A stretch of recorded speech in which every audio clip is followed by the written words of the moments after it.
আসসালামু আলাইকুম প্রিয় শিক্ষার্থীবৃন্দু, কেমন আছো তোমরা? আশা করছি সবাই ভালো আছো। আজকের ভিডিওতে আলোচনা করব তোমাদের পঞ্চম শ্রেণীর ইংরেজি বইয়ের unit 2 page number 11 rearranging the jumbled words. সম্পূর্ণ আলোচনা জুড়ে থাকবো আমি মোহাম্মদ সেলিম খন্দকার। তো চলো বন্ধুরা আলোচনা শুরু করি। শিক্ষার্থী বন্ধুরা, আমি চলে আসলাম আমার ল্যাপটপ স্ক্রিন। তোমরা এখানে দেখতে পাচ্ছ ইউনিট 2 আওয়ার স্কুল গার্ডেন। আমরা এখান থেকে আলোচনা করব 4.3। তো চলো যাই। এখানে কি বলা হচ্ছে দেখো, rearrange the jumbled words to make meaningful sentences. এর অর্থ কি? রিঅ্যারেঞ্জ মানে হলো পুনর্বিন্যাস করা, দ্য জাম্বলড ওয়ার্ডস মানে হলো এলোমেলো শব্দগুলো, টু মেক মিনিংফুল সেন্টেন্সেস অর্থপূর্ণ বাক্য তৈরি করতে। তার মানে হলো যে অর্থপূর্ণ বাক্য তৈরি করার জন্য এলোমেলো শব্দগুলো পুনর্বিন্যাস করো। Now write the sentences in your exercise book. এখন এই বাক্যগুলো অর্থাৎ রিঅ্যারেঞ্জ করে সেই বাক্যগুলো তুমি তোমার অনুশীলন খাতায় লিখো। তো চলো দেখি এ নম্বরে কি আছে, আমরা আলোচনা করি। Is raining eat outside. তো বন্ধুরা, এখান থেকে আমরা একটি মিনিংফুল সেন্টেন্স তৈরি করব। এই হয়ে গেল আমাদের একটি মিনিংফুল সেন্টেন্স। কি হলো? ইট ইজ রেইনিং আউটসাইড, অর্থাৎ বাইরে বৃষ্টি হচ্ছে। এর পরেরটা আমরা দেখি বি নম্বরে, the sets sun behind the mountains. তো এই সেন্টেন্সের সাবজেক্টটা কোনটা হতে পারে? এখানে হতে পারে দ্য সান। এটি হলো আমাদের একটি অর্থপূর্ণ সেন্টেন্স। অর্থটা কি হচ্ছে? The sun sets behind the mountains. মাউন্টেনের পিছনে সূর্য ডোবে। সি নাম্বারে কি বলা হচ্ছে দেখি, in the night twinkle the stars brightly. দেখো এখান থেকে সাবজেক্ট কে হতে পারে? এই হলো আমাদের meaningful sentence, the stars twinkle brightly in the night. এর অর্থ হচ্ছে তারকারাজি রাতের বেলায় মিটমিট করে জ্বলে। এরপরে দেখি ডি নম্বরে কি বলা হচ্ছে, in the garden beautiful flowers Bloom. Bloom মানে ফোটা, ফ্লাওয়ার্স মানে হলো ফুল, বিউটিফুল মানে সুন্দর, ইন দ্য গার্ডেন মানে বাগান। তো এটাকে আমরা যদি সাজাই তাহলে কি হবে?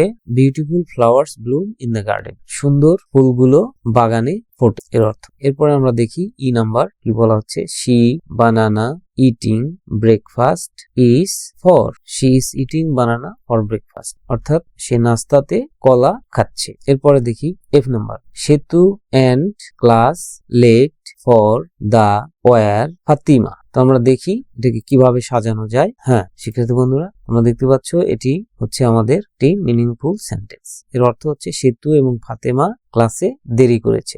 জি নাম্বারে দেখি, the was girl very little excited to visit zoo the. তো দেখি আমরা সাজাই কি হয়, the little girl was very excited to visit the zoo. হ্যাঁ, এটি একটি মিনিংফুল সেন্টেন্স হয়েছে। এরপরটা আমরা দেখব page number, the after dinner we watch TV. We watch the TV after dinner. পরেরটা আমরা দেখি যে number, sister my always shares toys with her me. তো দেখি বন্ধুরা এটা কি হতে পারে সেন্টেন্সটি।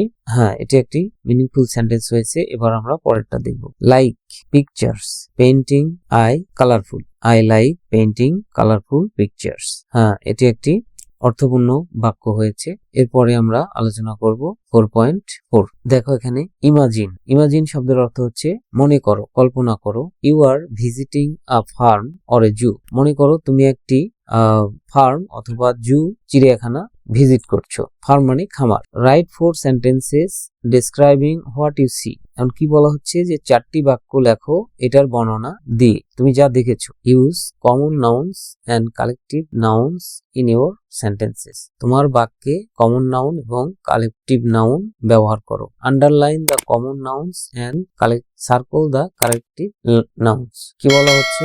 Underline the common nouns, common নাউনের নিচে আন্ডারলাইন করতে বলা হচ্ছে, and circle the collective nouns.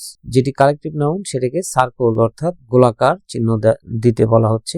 Example দেওয়া আছে, example, a herd of cows is grazing in the field. তো দেখো এ হার্ড কে এটা সার্কেল দেওয়া হয়েছে, অর্থাৎ এটি কালেকটিভ নাউন, এবং কাউস এবং ফিল্ড এই দুটাকে আন্ডারলাইন করা হয়েছে কারণ এগুলো কমন নাউন। তো চলো আমরা দেখি 4টি সেন্টেন্স লিখি, কি লেখা যায়। দেখো এখানে কি বলা হচ্ছে, I saw a flock of birds in the cage. আমি এক পাল পাখি দেখলাম খাঁচার ভিতর।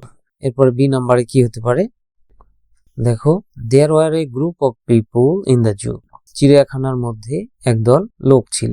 নাম্বার সি তে আমরা কি লিখতে পারি, a man was carrying a bunch of flower. একজন লোক এক তোড়া ফুল বহন করছিল। এরপরে 4 নম্বরে আমরা কি লিখতে পারি, দেখো, আ ব্যান্ড অফ মিউজিশিয়ানস, একদল সঙ্গীত শিল্পী, ওয়ার সিঙ্গিং আ সং, একটি গান গাচ্ছে। তো এই 4টি সেন্টেন্স এখন হচ্ছে আমাদের কমন নাউন গুলোতে আন্ডারলাইন করা এবং কালেকটিভ নাউন গুলোতে সার্কেল করার পালা। চলো আমরা সার্কেল করি। তোমরা দেখতে পাচ্ছ আই স আ ফ্লক। ফ্লকটা কি হচ্ছে একটি কালেকটিভ নাউন, এটিকে আমরা সার্কেল করব। ফ্লক হচ্ছে পার, সুতরাং এটাকে আমি সার্কেল করলাম। এরপরে দেখি কেসটা হচ্ছে কমন নাউন, বার্ডসটাও কমন নাউন। পরের সেন্টেন্সে দেখি there were a group of people. এই যে গ্রুপটা হচ্ছে কালেকটিভ নাউন, এটিকে সার্কেল করলাম। পিপুলটা হচ্ছে কমন নাউন, জু হচ্ছে কমন নাউন। এরপরে C number, a man was carrying a bunch of flowers. এখানে দেখো বাঞ্চটা হচ্ছে কালেকটিভ নাউন, ফ্লাওয়ার্সটা হচ্ছে কমন নাউন এবং ম্যান হচ্ছে কমন নাউন। এরপরটা আমরা দেখি আ ব্যান্ড অফ মিউজিশিয়ানস। এই ব্যান্ডটা হচ্ছে কালেকটিভ নাউন, মিউজিশিয়ানসটা হচ্ছে কমন নাউন, সং হচ্ছে কমন নাউন। শিক্ষার্থী বন্ধুরা, এই ছিল আজকের মতো। দেখা হবে অন্য কোনো ভিডিওতে। আসসালামু আলাইকুম।